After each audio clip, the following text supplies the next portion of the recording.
नमस्कार मित्रों, स्वागत है आपका स्टडी विथ प्रजापति की क्लास यूट्यूब चैनल पर। दोस्तों, आज का टॉपिक है गति। आज हम गति टॉपिक पर लेसन प्लान कैसे बनाया जाता है, उस पर कौन कौन से महत्वपूर्ण बिंदु होते हैं, इसी के बारे में चर्चा करेंगे। यदि आप बीएड या डीएड के स्टूडेंट हैं तो यह वीडियो आपके लिए बहुत ही महत्वपूर्ण होने वाला है। वीडियो को लास्ट तक जरूर देखिएगा, तभी आपको गति टॉपिक पर पाठ्य योजना कैसे बनाया जाता है, उसमें कौन कौन से महत्वपूर्ण बिंदु होते हैं, समझ में आएगा। वीडियो में आगे बढ़ने से पहले यदि आपने अभी तक हमारे चैनल को सब्सक्राइब नहीं किया है तो जल्दी से सब्सक्राइब कर लीजिए। तो चलिए वीडियो में आगे बढ़ते हैं और समझते हैं कि गति टॉपिक पर पाठ्य योजना कैसे बनेगा, लेसन प्लान कैसे बनेगा। तो सबसे पहले आपको एक साइड में लिखना है छात्र अध्यापक का नाम, विद्यालय का नाम, विषय, उपविषय और प्रकरण। छात्र अध्यापक का नाम में आप अपना नाम लिखेंगे। विद्यालय का नाम में आप जिस स्कूल में आपको इंटर्नशिप मिला होगा उस स्कूल का नाम लिखेंगे। विषय में आप लिखेंगे विज्ञान, उपविषय में लिखेंगे भौतिक विज्ञान और प्रकरण में लिखेंगे गति। दूसरे साइड में आपको लिखना है दिनांक, दिन, कालखंड, समयावधि और कक्षा। कालखंड में जिस पीरियड में आपको स्कूल में पढ़ाने को मिला होगा उस पीरियड को लिखेंगे। समयावधि में आपको लिखना है 45 मिनट, कक्षा में लिखना है 9वीं।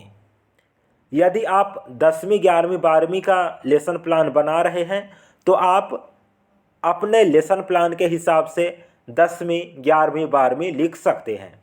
इतना लिखने के बाद आपका महत्वपूर्ण बिंदु आता है सामान्य उद्देश्य का। तो सामान्य उद्देश्य जो होता है ये विषय से संबंधित उद्देश्य होता है। जिस विषय को आप पढ़ा रहे हैं उस विषय को पढ़ाने का आपका क्या उद्देश्य है। तो ये विज्ञान विषय का पाठ्य योजना है, तो हम विज्ञान विषय से संबंधित उद्देश्य लिखेंगे। पहला उद्देश्य है विषय के प्रति वैज्ञानिक दृष्टिकोण का विकास करना। दूसरा है विज्ञान विषय के प्रति रुचि उत्पन्न करना। तीसरा है विज्ञान विषय के प्रयोगात्मक कार्यों के लिए प्रेरित करना। चौथा है संबंधित रेखा चित्र बनाने हेतु प्रेरित करना। पांचवा है सोचने समझने की शक्ति का विकास करना। ऐसे ही आपको लिखना है सामान्य उद्देश्य में। इतना लिखने के बाद आपका महत्वपूर्ण बिंदु आता है विशिष्ट उद्देश्य का।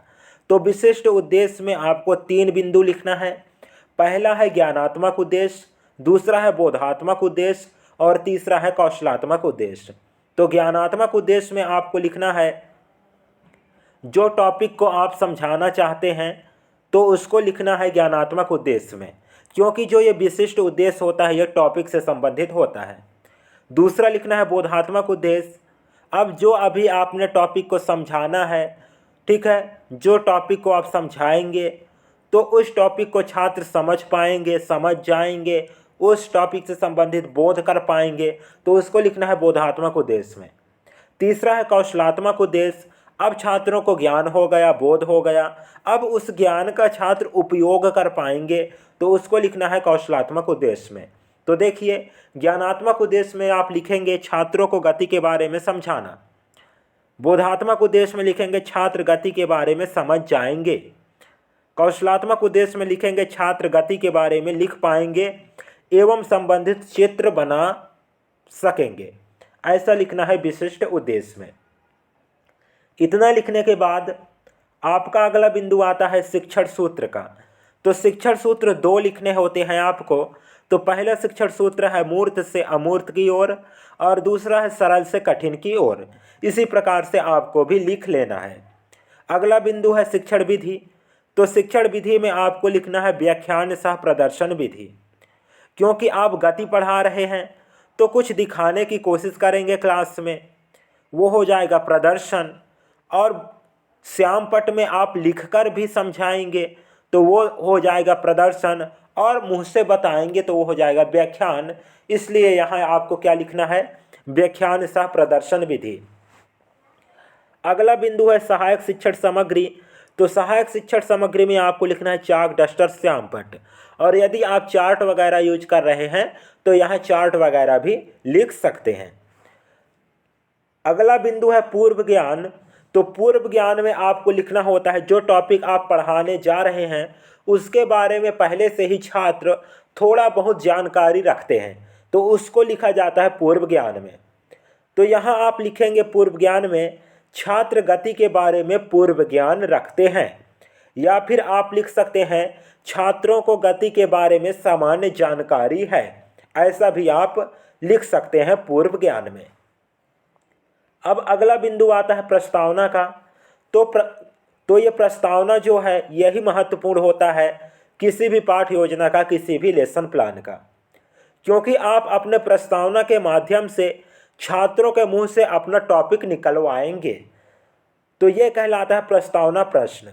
अब प्रस्तावना प्रश्न में आपको एक सारणी बनाना है। उस सारणी में 3 कॉलम होंगे। पहले कॉलम में होगा क्रमांक, दूसरे में होगा छात्र अध्यापक प्रश्न और तीसरे में होगा छात्र उत्तर। इतना आपको लिखना है। इसके बाद जो क्रमांक है उसमें 1 2 3 4 करके आप लिखते जाएंगे और 5 से अधिक नहीं लिखेंगे। छात्र अध्यापक प्रश्न में जो आप प्रश्न पूछेंगे छात्रों से उसको लिखना है और छात्र उत्तर में उन प्रश्नों का उत्तर लिखना है। और यहाँ ध्यान देने योग्य बात यह है कि जो छात्र अध्यापक प्रश्न है और जो छात्र उत्तर है वो उसमें प्रश्न उत्तर पूर्ण वाक्यों में होना चाहिए। और जो प्रश्न उत्तर का जो सीरियल है, जो कड़ी है, वो नहीं टूटना चाहिए। कहने का मतलब जो आप प्रश्न पूछे उससे जो उत्तर बना, अब उसी उत्तर से अगला प्रश्न बनेगा, फिर उत्तर जो आएगा उसी उत्तर से अगला प्रश्न बनेगा। तो इसी प्रकार से आपको लिखना है प्रस्तावना प्रश्न। ठीक है। तो पहला प्रश्न है कुछ खेलों के नाम बताइए। इसका उत्तर है छात्र उत्तर में क्रिकेट, फुटबॉल, हॉकी, टेनिस इत्यादि। दूसरा प्रश्न है क्रिकेट के कुछ खिलाड़ियों के नाम बताइए। उत्तर है सचिन तेंदुलकर, विराट कोहली, धोनी आदि। अगला प्रश्न है अगर कोहली क्रिकेट के मैदान में चुपचाप बिना हिले डुले खड़ा है तो वह कौन सी अवस्था होगी। तो इसका उत्तर है अगर कोहली चुपचाप बिना हिले डुले खड़ा है तो वह विराम की अवस्था होगी।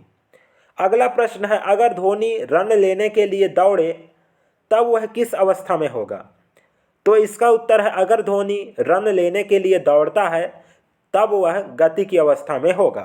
तो यहाँ आपका प्रकरण निकल कर आ चुका है, क्योंकि आज का टॉपिक क्या था, गति। तो गति जो टॉपिक था वो निकल कर आ गया है। अब जैसे आपका टॉपिक निकल कर आएगा अगला बिंदु होगा उद्देश्य कथन का। तो उद्देश्य कथन में आपको लिखना है आज हम गति के बारे में अध्ययन करेंगे, या फिर आप ऐसे लिख सकते हैं आज हम गति के बारे में पढ़ेंगे। ऐसा भी आप लिख सकते हैं उद्देश्य कथन में। उद्देश्य कथन लिखने के बाद आपका अगला बिंदु आता है प्रस्तुतिकरण।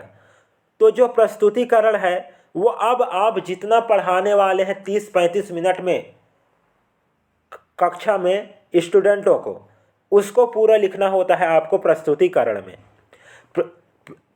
जो प्रस्तुतिकरण है उसमें आपका एक सारणी बनेगा और उस सारणी में 5 कॉलम होंगे। पहले में होगा क्रमांक, दूसरे में होगा शिक्षण बिंदु, तीसरे में होगा छात्र अध्यापक कार्य, चौथे में होगा छात्र क्रिया और 5वें में होगा श्यामपट्ट कार्य। तो जो क्रमांक है, जो सीरियल नंबर है, उसमें आप 1 2 3 4 करके लिखते जाएंगे। और जो शिक्षण बिंदु है उसमें आप सबसे पहले अपना टॉपिक लिखेंगे, अपना प्रकरण लिखेंगे। और छात्र अध्यापक कार्य में जो प्रकरण है उसका परिभाषा लिखेंगे। जैसा हमने लिखा है, यदि कोई वस्तु अन्य वस्तुओं की तुलना में समय के सापेक्ष में स्थान परिवर्तन करती है तो वस्तु की इस अवस्था को गति कहा जाता है। इतना आपको लिखना है परिभाषा में गति के। और कौन से कॉलम में लिखना है, छात्र अध्यापक कार्य में। अगला कॉलम आता है छात्र क्रिया का। इसमें आपको लिखना है छात्र ध्यानपूर्वक सुन रहे हैं। अब अगला कॉलम आता है श्यामपट्ट कार्य। तो श्यामपट्ट कार्य में आपको लिखना है गति, क्योंकि आज का टॉपिक क्या है, गति। तो जो आपका टॉपिक होगा, जो आपका प्रकरण होगा, उसको आपको लिखना है सबसे ऊपर और अंडरलाइन कर देना है। अब यहाँ छात्र अध्यापक कार्य में आप जितना पढ़ाएंगे 30 से 35 मिनट में, उसको आपको पूरा लिखना है छात्र अध्यापक कार्य में, और उसी को शॉर्ट फॉर्म में संक्षेप में लिखना है श्यामपट्ट कार्य में। आपको देखिए यहाँ विस्तार पूर्वक हम लिख रहे हैं छात्र अध्यापक कार्य में, और श्यामपट्ट कार्य में उसका शॉर्ट फॉर्म में लिख रहे हैं। तो इसी प्रकार से आपका पूरा लेसन प्लान बनेगा। अब मैं पूरा आपको प्रस्तुतिकरण पढ़कर सुनाने वाला नहीं हूँ, आप देखते जाइए किस प्रकार से लेसन प्लान बना है, और फिर जहाँ आपको लगे कि यहाँ हमको समझ में नहीं आ रहा है, यहाँ हमको वीडियो रोक कर देखना चाहिए, तो वहाँ आप वीडियो रोक कर देख सकते हैं और उसको समझ सकते हैं। मैं पूरा पढ़कर इसलिए नहीं सुना रहा हूँ क्योंकि पूरा इस लेसन प्लान का हमने PDF का लिंक दे रखा है डिस्क्रिप्शन बॉक्स में। डिस्क्रिप्शन में आप जाइए, वहाँ PDF का लिंक मिलेगा आपको, वहाँ से आप PDF बड़े ही आसानी से डाउनलोड कर सकते हैं। तो ये देखिए इसी प्रकार से आपको बनाने हैं पूरा लेसन प्लान। अब जहाँ जहाँ भी आप चित्र बनाएंगे, ठीक है, जहाँ जहाँ भी आप चित्र बनाएंगे तो वहाँ छात्र क्रिया में आपको लिखना है छात्र चित्र बना रहे हैं। इस बात का आपको ध्यान में रखना है। देखिए इसी प्रकार से पूरा लेसन प्लान बनेगा। आपको जहाँ लगता है कि हमको रोकना चाहिए वीडियो, वहाँ रोक कर आप अच्छे से देख सकते हैं, उसका स्टडी कर सकते हैं। अब जैसे आपका प्रस्तुतिकरण समाप्त होगा तो अगला बिंदु आएगा आपका पुनरावृत्ति प्रश्न का। तो पुनरावृत्ति प्रश्न में आपको 5 क्वेश्चन लिखने हैं जो आप प्रस्तुतिकरण में लिखे हैं, जो आप स्कूल में पढ़ाने वाले हैं। तो इससे क्या पता चलेगा? इससे ये पता चलेगा कि आप स्कूल में जितना पढ़ाए हैं तो उसको छात्र कितना समझ पाए हैं। तो इसका पहला प्रश्न है गति किसे कहते हैं, दूसरा प्रश्न है चाल किसे कहते हैं, तीसरा प्रश्न है वेग किसे कहते हैं, चौथा प्रश्न है विस्थापन किसे कहते हैं, पांचवा प्रश्न है त्वरण किसे कहते हैं। तो इसी प्रकार से आपको 5 क्वेश्चन लिख लेना है पुनरावृत्ति प्रश्न में। पुनरावृत्ति प्रश्न के बाद अगला जो बिंदु आता है वो आता है कक्षा कार्य का। तो जो कक्षा कार्य है उसमें आपको 5 क्वेश्चन लिखना है, और उस 5 क्वेश्चन में ऑब्जेक्टिव टाइप क्वेश्चन होंगे जिससे छात्र 4 से 5 मिनट में उसको सॉल्व कर पाएँ। तो इसमें पहला क्वेश्चन है चाल का सूत्र लिखिए, दूसरा प्रश्न है त्वरण का मात्रक क्या है, तीसरा प्रश्न है गति का प्रथम समीकरण लिखिए, चौथा प्रश्न है u तथा v किसका संकेत है, और पांचवा प्रश्न है त्वरण का सूत्र लिखिए। तो इसी प्रकार से आपको 4 से 5 क्वेश्चन लिखना होता है कक्षा कार्य में, और कक्षा कार्य में आप छोटे प्रश्न ही लिखेंगे, ऑब्जेक्टिव टाइप क्वेश्चन ही लिखेंगे, इसका आपको ध्यान रखना है। अगला बिंदु है गृह कार्य का, होमवर्क का। तो होमवर्क में आपको एक लघु उत्तरीय प्रश्न और एक दीर्घ उत्तरीय प्रश्न देना होता है। तो इसमें पहला प्रश्न है गति के तीनों समीकरण को समझाइए, और दूसरा प्रश्न है गति किसे कहते हैं, गति के प्रकार को उदाहरण सहित समझाइए। तो इसी प्रकार से आपको होमवर्क देना है 2 प्रश्न, एक लघु उत्तरीय होगा और एक दीर्घ उत्तरीय होगा। इतना लिखने के बाद आपको सबसे नीचे लिखना है पर्यवेक्षक हस्ताक्षर, विषय शिक्षक हस्ताक्षर और छात्र अध्यापक हस्ताक्षर। इतना आपको सबसे नीचे लिखना है। आई होप कि आप गति का पाठ योजना कैसे बनाया जाता है इसको समझे होंगे। यदि आपको वीडियो अच्छा लगा हो तो वीडियो को लाइक कर दीजिएगा, और अपने मित्रों, अपने दोस्तों, अपने सहपाठियों के साथ शेयर जरूर करिएगा। और अभी तक आपने हमारे चैनल को सब्सक्राइब नहीं किया है तो जल्दी से चैनल को सब्सक्राइब कर लीजिए, एवं बगल में आ रहे घंटे के निशान को प्रेस जरूर कीजिए, जिससे आपको जैसे ही हम वीडियो अपलोड करें वैसे ही आपको नोटिफिकेशन मिल जाएगा सबसे पहले। आज के लिए बस इतना ही, फिर मिलते हैं किसी नेक्स्ट टॉपिक के साथ नेक्स्ट वीडियो में। तब तक के लिए धन्यवाद।